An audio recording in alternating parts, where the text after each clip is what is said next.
What's going on, everyone? Welcome back to the show. So today we're going to take a look and a listen to Representative Larson at this House Ways and Means Committee, the subcommittee on Social Security. He's going to be talking about an increase for Social Security benefits. Now, you guys, he's not a stranger to this channel. I show him a lot. He has a proposal that he has offered forward called the Social Security 2100 Act, and it does just that. It provides an increase in Social Security. It eliminates WEP. It changes the calculations for COLA. There are a lot of things that are in this proposal. It actually cuts taxes for people receiving Social Security benefits as well. So we're going to take a look and a listen to what he has to say. But first off, you guys can do me a favor. Please like the video, subscribe to the channel, hit that little bell notification, and then click all. By clicking all, you'll get notified anytime we post a video. We do daily videos here, so by clicking the bell notification and clicking all, you should be getting updated every day. And just a reminder, thank you for your support. I really appreciate it. You can also show support by joining our membership. Just click the join button below. You'll get customized emojis as well as custom badges. Okay, so we're going to go ahead and take a look and a listen to Representative Larson talking about Social Security reform. Here we go. Thank you, Mr. Chairman, and thank you for your remarks. And I want to thank our panelists. It's not often that we get the Walter Cronkite of actuaries that's here, and so I'm pleased that we're going to hear straightforward talk. But let's cut to the chase. Congress has not done its job in over 50 years. We have not enhanced this program so that your constituents are better served. On average, every single one of our districts receives more than $200 million monthly to people that are on Social Security.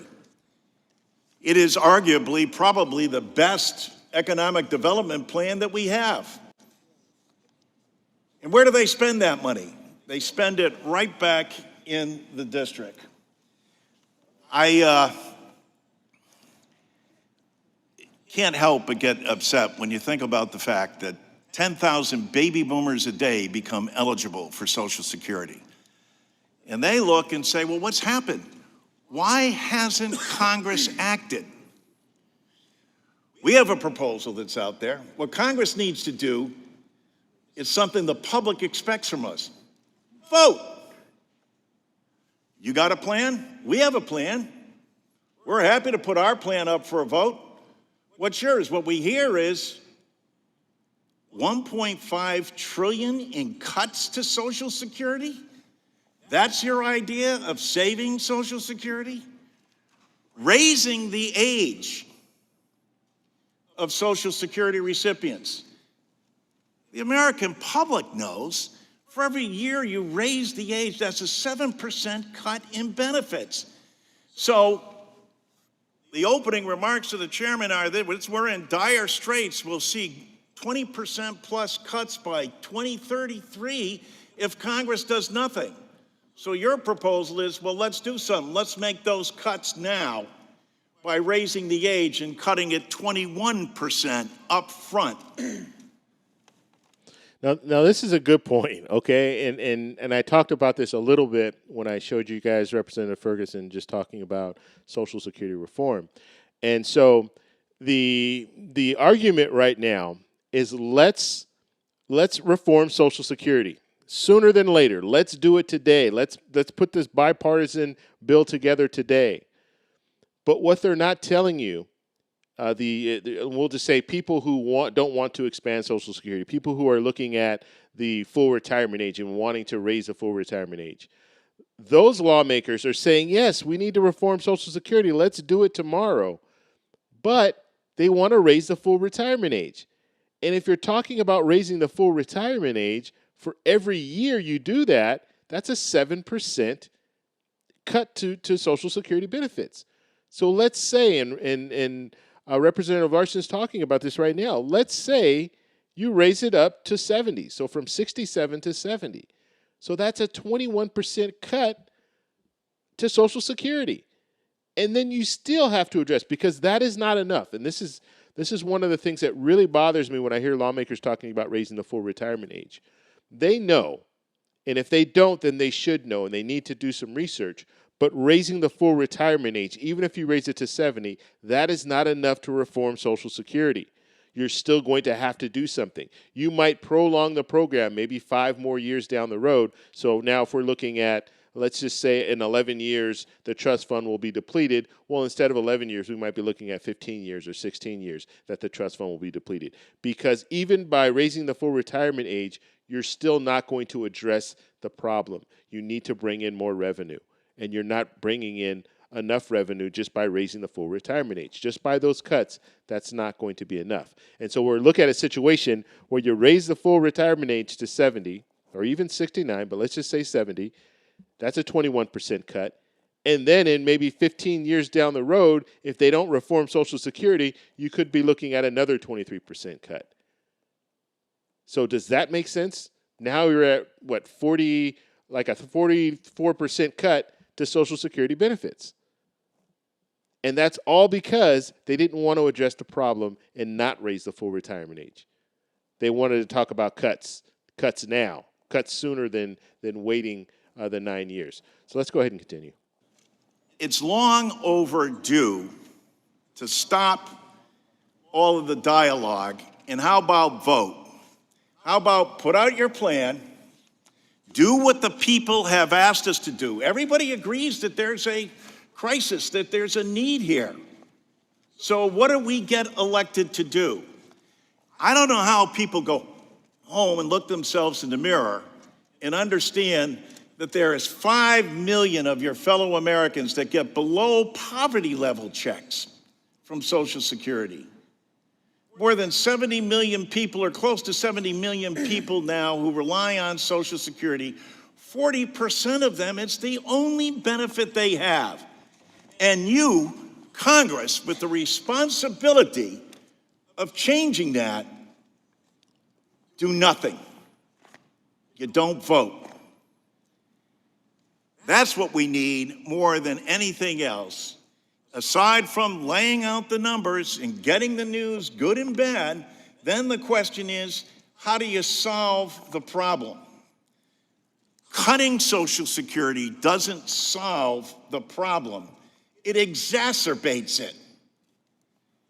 You mean to tell me that things haven't changed in 53 years? Not having a COLA that works, having 5 million plus people who've paid into a system get below poverty level checks? What do you have against giving 23 million Americans a tax cut? These are the hardworking. You guys are going to work overtime to make sure that millionaires and billionaires get their tax cut. But the average working person, 23 million Americans that will get a tax cut, if this Congress were to act, you don't care about.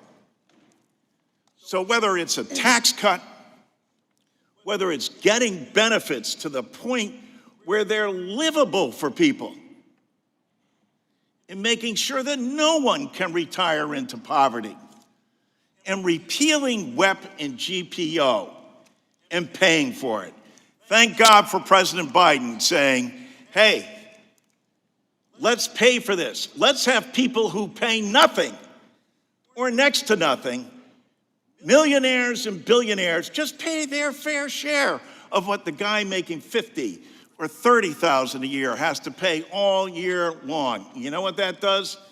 It both allows us to extend the benefits and also allows us to extend the solvency. The choice is yours. If you've got a better idea, put it out there.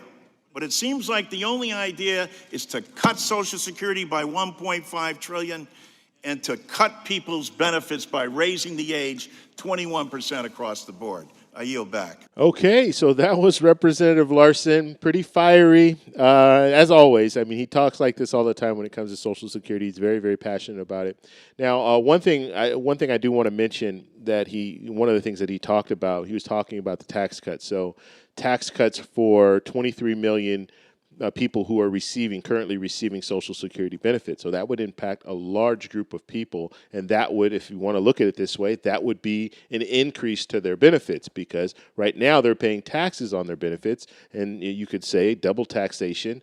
Now they would get rid of those taxes, so now they would be able to not have to pay taxes on the benefits that they're receiving.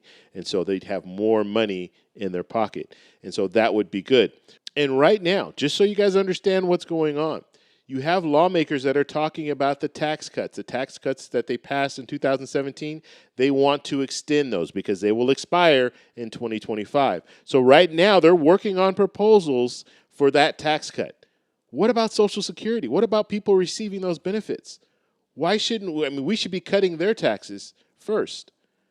But they're talking about the tax cuts from 2017. Let's extend those past 2025. So just so you understand the focus here and how the focus is off. Yes, you had wealthy people get tax cuts back in 2017, and they've been enjoying those tax cuts up until now. And they want those rich people to continue to enjoy those tax cuts past 2025. But when it comes to Social Security, they haven't reformed Social Security in over 50 years. And when it comes to tax cuts for people who are paying taxes on their Social Security benefits, they're not even talking about that. Some lawmakers aren't. Okay, you have some that want to reform it. Representative Larson has the proposal out there. All they need to do is vote on that proposal, but they're refusing to do it at this point. So I want to know what you guys think about this. Let me know in the comments below. If you like this video, please give me a thumbs up. Please subscribe for more, and I'll talk to you in the next one. Bye.